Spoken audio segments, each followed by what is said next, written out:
হাসরের ময়দান বাপ মামার বাড়ি না, শ্বশুর বাড়ি না। হাসরের ময়দান তামসার কোনো মাঠ না, খেলাধুলার মাঠ না। হাসরের ময়দান ওই ময়দান যে ময়দানের ব্যাপারে ইব্রাহিম আলাইহিস সালামের মতো নবী আল্লাহকে বলছে, আল্লাহ আমি জানি আপনি আমাকে বন্ধু বানাইছেন, আমি জানি আমি আপনার খলিল। ভয় লাগে মাওলা, রব্বি লা তুখজিনি ইয়াউমা ইউবআসুন। আল্লাহ হাসরের ময়দানে আমি ইব্রাহিমকে আপনি বেইজ্জতি করিয়েন না, আমার ভয় লাগে। ইব্রাহিমের মতো নবী এই দোয়া করছে, কোরআনের আয়াত। হাদিসের মধ্যে আছে মুসা নবীর মতো নবী আল্লাহর কাছে হাসরের ময়দানের ব্যাপারে বলছে, আল্লাহ হাসরের মাঠে লা আসআলুকা লিয়াউমা উম্মি ওয়ালা উখতি, আমি আমার মাকে চাই না, আমি আমার বোনকে চাই না, বাল আসআলুকা লিয়াউমা নাফসি, আমি মুসা কেবল আমাকে বাঁচাইতে চাই, আমাকে বাঁচাইতে চাই।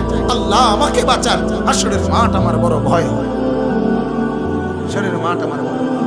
আল্লাহর নবী সাল্লাল্লাহু আলাইহি সাল্লাম বলেন, ইয়াকুব নবী নিজের চোখে দেখবে ইউসুফ নবী ওনার ছেলে দাঁড়াইয়া আছে সামনে, এটা সেই ইউসুফ যার জন্য দুনিয়ায় কাঁদতে কাঁদতে চোখ সাদা বানায় লাইছে। সেদিন হাসরের ময়দানে নবী বলেন, একবারের জন্য ইয়াকুব নবী বলবে না যে আল্লাহ আমার ছেলেটার কি হবে। ইয়াকুব নবী বলবে, ইয়া রাব্বি নাফসি নাফসি, আল্লাহ আমাকে বাঁচান, আমাকে বাঁচান। ওরটা ও বুঝবে, আমারটা আমি বুঝতেছি। এটাকে হাসরের মাঠ। এই মুসলমান, আল্লাহর নবী সাল্লাল্লাহু আলাইহি ওয়াসাল্লাম হাসরের ময়দানের ব্যাপারে এতটা নবীজি নিজেও চিন্তা করতেন।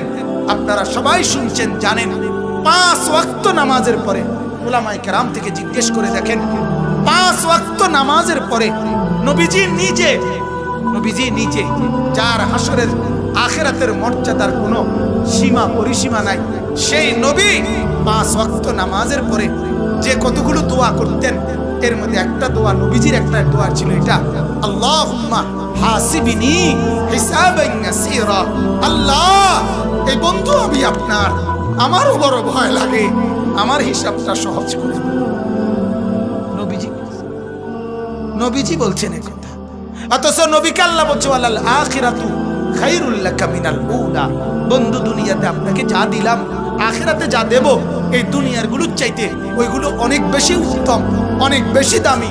এরপরও নবী বলে, আল্লাহ আমার ভয় হয় আমার হিসাব কোনো সহজ হয়।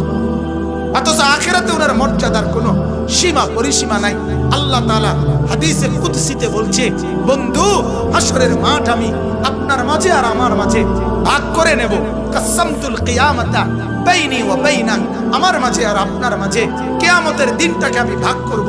আনা মালিকু ইয়াউমিদ্দিন আনতা সাহিবু ইয়াউমিদ্দিন, আমি হব কিয়ামতের দিনের মালিক, আপনি হবেন কিয়ামতের দিনের বাদশা।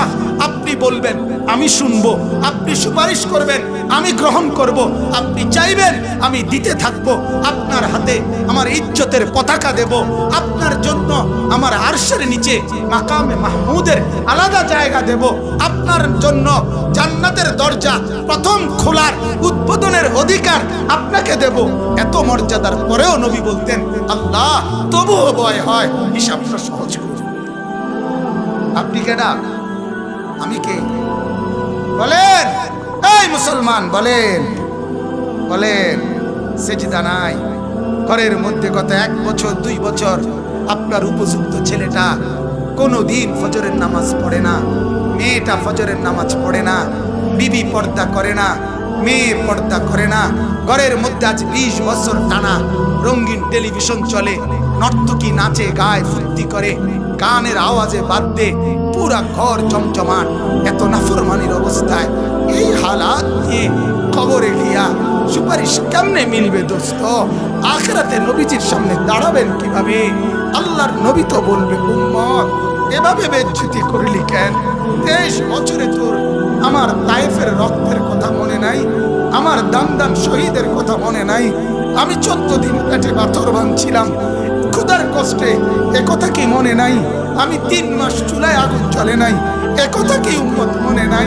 আমার এত কষ্ট এত মেহনতকে এইভাবে নাফরমানি করে আমাকে তুচ্ছ-তাচ্ছিল্য করলি, আমার দিনকে অপমানিত করলি। আজ কেন বলবো, আজ কিভাবে বলবো আমি মাওলার কাছে? কোরআনুল কারীমের সূরা নিসার মধ্যে আছে, ওয়াজিনা বিকা আলা হাউলাই শাহীদা। আল্লাহ নবীকে বলছে, বন্ধু হাসরের দিন আমি আপনার হাতে আপনার উম্মতের আমলনামা তুলে দেব। আপনি পড়বেন, আপনি শোনাবেন, আপনি হিসাব করবেন, আপনি বলবেন, এরপরে আমি ফয়সালা দেব। আপনি সায়া সায়া করবেন। তাফসীরে আল্লাহর কসম এই কথা স্পষ্ট আছে। হযরত আব্দুল্লাহ ইবনে মাসউদ বলে, যেদিন নবীর সামনে এই আয়াত, এ ওয়াজিনা বিকা আলা হাউলাই শাহীদা, সূরা নিসার এই আয়াত যেদিন পড়লাম, সেদিন হযরত আব্দুল্লাহ বলে, নবীজি অজরে চোখের পানি ফেলে কাঁদছে আর একথা বলছে, উম্মত যদি পৃষ্ঠার পর পৃষ্ঠা গুনাহ আর নাফরমানি দেখি, আমি মাওলার সামনে পড়বো কেমনে, শোনাবো কেমনে, আল্লাহর কাছে বলবো কেমনে? এত বেইজ্জতি করলে উম্মত আমি হাসরে মুখ দেখাবো। আল্লাহ আমাদেরকে বুঝার তৌফিক